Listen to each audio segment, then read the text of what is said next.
আসসালামু আলাইকুম, কেমন আছো সবাই? আশা করি সকলেই ভালো আছে। আমার ভাই মুড়ি খেতে বসে গেছে এখানে, আর আমি দোকান আসার পর এই এক পাল্লা গেট তো, আর এইদিকে একটা এক পাল্লা গেট আজকে ফিটিং করেছি, ধরে রেডি করেছি। আর ওইদিকে জানলাগুলো পড়ে আছে, ওই জানলাগুলোকে রেডি করতে হবে। সাদা করতে যাবে গো? আমি করে যাব সাদা অন্নপূর্ণা ফরম আনতে। ও অন্নপূর্ণা ভান্ডার করবে ফরম আনতে যাবো। অন্নপূর্ণা যা দিয়েছে মনে চাই 1 বছর লাগবে ফর্মটা ফিল আপ করতে। ও সমস্ত কিছু চাইছে, তা পাওয়া যাবে। অত কাগজ তো আমার 12 পাতা এবারে। কথা বলছে, হ্যাঁ, অত কাগজপত্র তো আমার কাছে নাই। কি করা যায় দেখি, এখন পাবো কি পাবো না, এই এখন দুশ্চিন্তা। ঘরের বেশ হেল্প হয়, বুঝতে পারলে? 3000 টাকাটা পেলে তোরা পাবে নাকি এখন মানুষের সন্দেহ রয়েছে। শুনে যাও একটু শুনে যাও। এই যে ছেলেটাকে দেখছি, ছেলেটাকে কার মতো দেখতে লাগছে একটু কমেন্ট বক্সে জানাও আগে। আমাকে তো মনে হচ্ছে যে ধুম ফেমাস হয়েছিল খুব, সে ধুমের মতো লাগছে কি দেখো, একটা গেট আপটা ধুমের মতনই। বেশ বন্ধু কোথায় যাবে? ও এই গাড়ি মারা। আগে সে 20 টাকা কেজি আম বেঁচে গেল, সে আবার এসছে। কত কেজি বলছে লিচু? 100 টাকা লিচু দেখো। লিচু সাইজ দেখো, ফাইন লিচু একবারে। আর কম সম লাগাও না, ওটা কম মনে হয়। আর ওইগুলো কত কেজি লিচু? ওগুলো 50 টাকা কিলো। মানে একবারে পচে যায়। এগুলো ভালো মাল, যেগুলো আমি দিয়েছি ওই যে দিয়েছি তোমার ভালো মাল দিয়েছি, ওগুলো তো মুম্বাই মাল এগুলো জান ভরে যাবে। মুম্বাইয়ের হ্যাঁ হ্যাঁ, দেবে নাকি মুরব্বী? দেবে নাকি? এগুলো কত করে? এগুলা পাক্কা 1 কেজি আছে। এগুলো 1 কেজি আছে।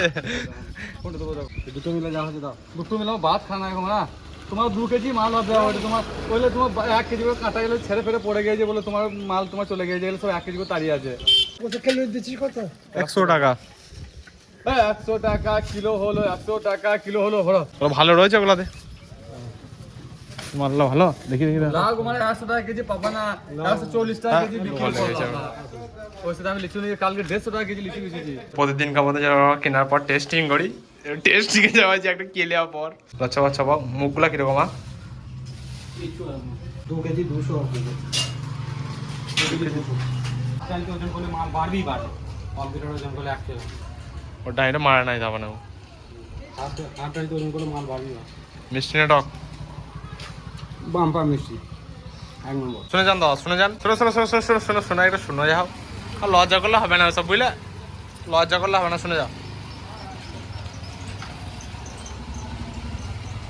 তো এখন দোকান বন্ধ করে দিলাম, 1টা বাজছে। আর যাওয়ার সময় আমার বন্ধুর সাথে দেখা হয়ে গেছে, আমার স্কুলের ফ্রেন্ডই, 1 ক্লাসের নাকি বন্ধু। আর এই যে আমার ভাই লিচুকুটাকে হাতে ধরেছে। থইতে ভরলাম। হ্যাঁ, আমার ঢুকবে না। আমার বন্ধু এই বইয়ের জন্য কি লিচে দেখো, আম লিচে, কলা লিচে। ঘরে এসে দেখলাম যে একটা কুকুর, মানে দুটো কুকুর মিলে একটা ছাগলকে ছেড়ে দিয়েছে। দেখো এখানে 3 জনের যারা লাইন রয়েছে না, এদেরই ছাগল। এদের ছাগলগুলোকে ছেড়ে দিয়েছে কুকুরে। একটা ছাগলকে দুটো কুকুর মিলে ছেড়ে দিয়েছে। ঘরে এসেই দেখলাম ঝাড়াম করে, আর আমার মা লিচু নিয়ে বসে গেছে ঝাড়াম করে এসেই। নাসিরেদের এই ছাগলের কুকুর, ওই কুকুর দুটোই হ্যাঁ, নাসিরেদের বা ছোট কামড়ির মেয়ে দিল। ছানা আজকে হলো, কালকে মেয়ে। মিষ্টি হ্যাঁ বল। হ্যাঁ হ্যাঁ মিষ্টি। লিচুগুলো এনেছিলাম, সে লিচুগুলো ধাঁসারে দিলাম। এখানে সব ধাঁসাই নাই, চারিপাড়ে রাখা হয়েছে আমার বোনের জন্য, নাকি দাদা? অর্ধেক থেকে কম আমার বোনের জন্য রাখা হলো আজকে। ভাগ্যে একটু, আমার ভাগ্যে খালি কম রয়েছে মনে হচ্ছে দেখতে যে।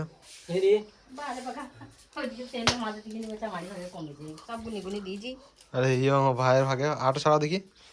আমার 11টা। আরে এইটা হলো আমার মায়ের। আর জাম যেগুলো এনেছে, সে জামগুলো ভালো ফলন্ত জাম, মোটা জাম মা এনেছে, কাগজ থেকে জোগাড় করেছে, জানি না গো। টিকিয়া আমার বোনই খাবে টিকিয়া আবার। আর এই হলো জাম। বাহ, নাইস জামের সাইজ, এরকম সাইজ। আবার রোদে রেখেছে জামটাকে পচানোর জন্য। করে 1 বোতল ওয়াটার বাই করি, হালকা করে একটু শরবত করবোই খাবে। এইটাতে আমার ভাই মানে শরবত করবে, সেই কারণে চিনিটা এখানটাতে গুড়লে চিকচিক ওপরে গুড়লে, তারপরে এখানে এরকম ভেঙে গেছে। এই বসে গেছে, চিনি দিলাম, লেবু দিলাম, আর ঠান্ডা পানিটা দিই নাই, ঠান্ডা পানিটা এখন দেবো হালকা করে। দেখি হালকা পানিটা দেখি, টক হিঙেছে। আর এইটাতে মানে বরফ ভেঙে গেছে ব্যাপারটা, বুঝতে পারছো? দেখো এটা পানিটা একবারে বরফ পানি, তো বেশি পানি দেওয়া যাবে না, বেশি ঠান্ডা খেলে আবার শরীরটা খারাপ হয়ে যাবে। তো হালকা করে একটু পানি নেবো, আর হালকা করে একটু গরম পানি নেবো।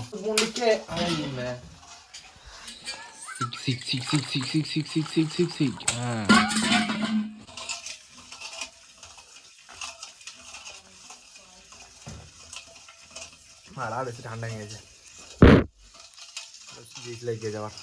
বাড়িতে খাওয়া দাওয়া করে একটু রেস্ট করলাম, তারপরে দোকানে এলাম। এখন 4:30 বাজছে, 4:30টার সময় রোদের অবস্থা দেখায় তোমাকে। মানে এই সময় রোদ বলে কোনো জিনিসই থাকে না। আজকে কিন্তু সেরকমই রোদ রয়েছে, যেরকম 12টার সময়, দুপুর 12টার সময় ছিল সেরকমই রোদ রয়েছে এখন। আর আমাকে এখানে রোদে বসে বসে এখন কাজ করতে হবে। আর একটা কথা যে আমি এই গামছাটা ওই বেলাতে এনেছিলাম, ওই বেলা থেকে এইখানেই পড়ে রয়েছে, এইখানে থাক, এটা কোনো কাজ নাই এখন।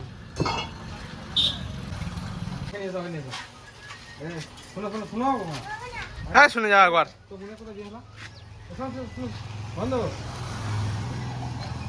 আচ্ছা বাপ্পা দা এলো কোথা থেকে? কোথা থেকে এলো বাপ্পা দা? এই গাড়িটা নিয়ে এসছে, গাড়িটা কার? কোথা থেকে এলো তা তুমি?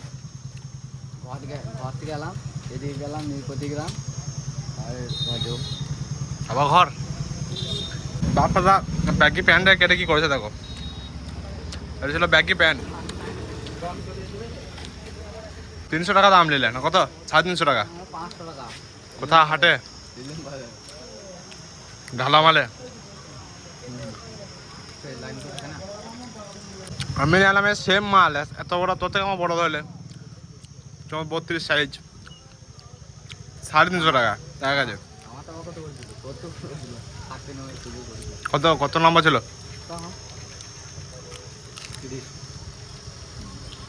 আমরা যে গেটগুলো করছি সেই গেটগুলোকে দেখো, ধুলো বুঝতে পারছো ক্যামেরাতে কত হচ্ছে, সেই গেটগুলোকে ঠেসানোর স্টাইলে দেখো আমাদের এরমভাবে একটা অ্যাঙ্গেল দিয়ে এরমভাবে ঠেসাইছি। এখানে ইটগুলো ছিল বেশ ঠেসানো ছিল, কিন্তু ইটগুলো সরিয়ে নিলে ঠেসানো যায় না। আর জসিমদা সেখানে বসে রয়েছে। জসিমদা কেমন আছো? আলহামদুলিল্লাহ ভালো আছি। জসিমদা আজকে বেশ একটা নতুন জামা পরে এসছে না, সেখানে একটা মুডটা বেশি মাছে নাকি জসিমদা? এই গেটটাকে এরমভাবে কিছুটা রেসিনছি আমি, আর এইদিকে এই গেটটা ফিটিং করছে। এই গেটটাতে ডিজাইনও লাগবে কিছুটা, এরকমভাবে দেখায় তোমাদেরকে, দাঁড়াও, এরকমভাবে ডিজাইন লাগবে এখানটাতে। এই গেটটাতে, এই গেটটাতে লাগবে, ওই গেটটাতেও লাগবে। আর ওইদিকে মিস্ত্রি এসছে গেটে মাপ নেওয়ার জন্য, ঘরে তোর কাজ আছে স্টাডি, বলছে ওই গেটগুলো মাপ নিয়ে চলে আসবে।